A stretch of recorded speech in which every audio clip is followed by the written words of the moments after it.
Part 3. In this video, I intend to show you some things that I want you to be able to recognize and not freak out because they will happen quite often.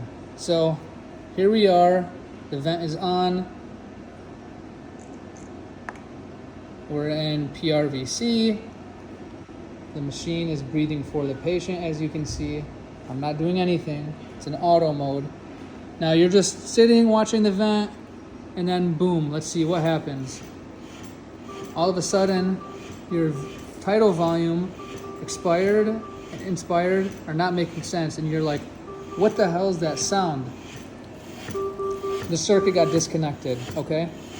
It could get disconnected here. It could get disconnected over here as well. All you have to do, hook back up the circuit, okay? Something else that might happen, the sampling line here, if I plug this in, first, if it gets disconnected, that's what it would look like. You see how your inspired and your expired aren't matching up? You should never have that much of a discrepancy. So when we close it, you'll see discrepancy should be like a lot smaller.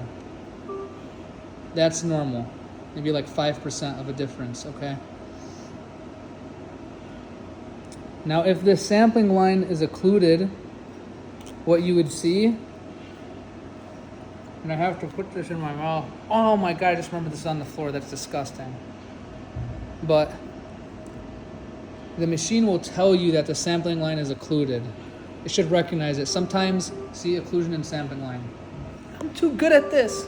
Anyways, that means Gabe is standing on this, because this will be on the floor and they'll often just be like standing on this, or someone wheeled the IV pole over it. Whatever it is, don't freak out, okay? Another thing that you can see, everything looks good, you're scrolling TikTok, whatever, doing your emails. Let's see what happens.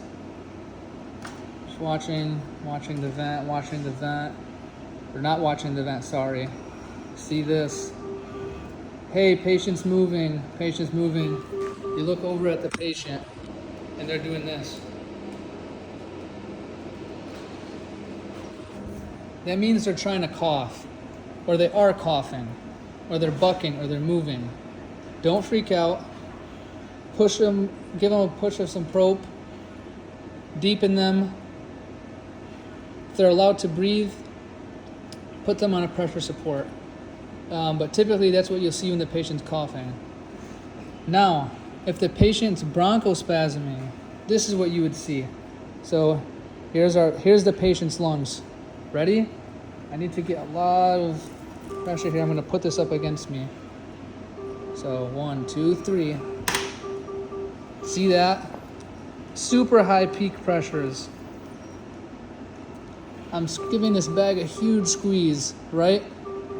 Now what do? You flip the machine to manual, so that way you can see what the bag feels like, okay? Remember, this bag on our side is representative of what's going on in the patient's lungs. So I'm giving this a big squeeze. This is not going to do that good of a job as it should. But you see the bag feels like kind of tight. That to you should be a big warning, okay? And now you're just going to go down your algorithm. Look, listen, feel, okay? If you need to give albuterol in the case that you think someone's bronchospasming, or you're listening to the lungs, they sound junky, boom, turn around here, come to this guy right here. Here's your MDI adapter. Looks like this. I'm gonna rip it open. Now what you would do is you'd take this, you'd go to the circuit, you would pause the vent, pause, and now what you're gonna do is hook this up. Plug, and that's it. You're gonna open this thing here, put your albuterol in. Puff, puff, puff, puff, puff, puff, puff. Close it. Right? And now you're gonna flip the APL open to a high setting. Big squeezes. Oops, I gotta end this.